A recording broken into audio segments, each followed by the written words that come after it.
My naam is Gerry. Ek is oorspronklik van Botawil. Ek het 'n gemengde boerdery daarso. Dis 'n familieboerdery.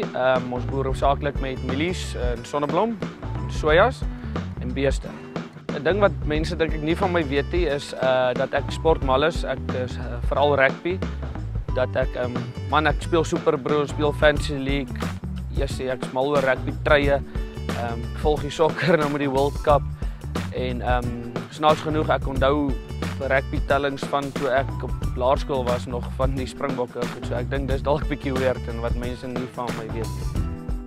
Man, ek het treye met handtekeninge, ja. Ek het 'n Suid-Afrika Tri Nations toe hulle hom gewen het. Ek dink 2004, wat hulle hom gewen het. Ek het een met John Smith se handtekeninge op en jy moet lappies skag nie. So ja, nee, ek probeer dit ook maar so versamel vir my kroeg eendag.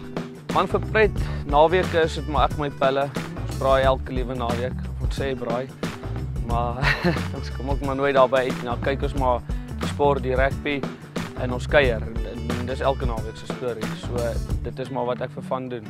Ek was op 'n troue gewees en man die seremoniemeester het ons tafel gevra om asseblief nou om half back, jy weet ons moet sy grappe lag en al daai dinge en maar ek ken die bruid op die troue, nie die bruidegom regtig nie. Ons tafel. Ons is daar vir die bruid. En toe ons weer sien, toe staan die bruidegom voor en hy doen 'n speech en ons sê maar dis nonsens die hoekom gee niemand om gas nie. Weet niemand skree vir hom of niks nie. En ek staan daar op en ek skree daar vir hom, wat van die mense wat van ver af kom?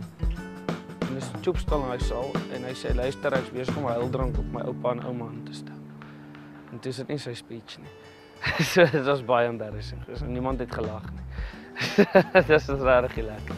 My ideale vrou, blonde hare, baie spontane persoonlikheid en humoristies en ja, tog sag op die oë.